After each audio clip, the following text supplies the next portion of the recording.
Bon, on va étudier le montage dérivateur. Comme son nom l'indique, le montage dérivateur, il permet de réaliser la fonction mathématique dérivation. C'est-à-dire, lorsque vous appliquez à l'entrée du montage un signal, vous devez récupérer à la sortie la dérivée. Tout d'abord, il faut alimenter correctement le montage. L'alimentation étant fixée à plus ou moins 15 volts. N'oubliez pas de mettre la masse. Les deux sources d'alimentation continue, ils sont mis en série.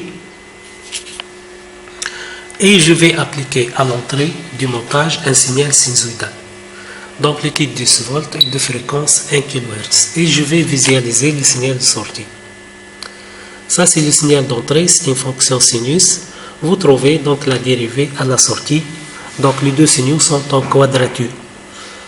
Donc on réalise bien la fonction dérivée. Si j'applique à l'entrée un signal carré, la dérivée d'une constante, ça doit être bien évidemment 0. Mais là, vous trouvez obligatoirement des impulsions, tantôt positives, tantôt négatives. Et ça, c'est évident vu que le signal d'entrée possède un retard à la montée et à la descente. Donc, ça sera considéré comme étant donc une pente et vous trouvez donc les impulsions.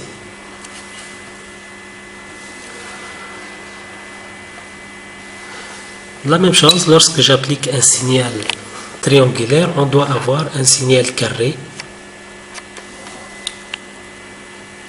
un créneau plutôt, tantôt positif, tantôt négatif, sur l'écran de l'oscilloscope. Lorsque j'applique un signal donc en dehors d'ici, je trouve des impulsions sur le signal de sortie. Bien sûr, le résultat et la netteté des courbes, ça dépend du choix de la constante de dérivation, qui est le produit R fois C, la résistance de contre-réaction fois la valeur du condensateur. Vous pouvez également, bien sûr, avec des simples manipulations sur l'oscilloscope, de mesurer les différentes grandeurs des signaux.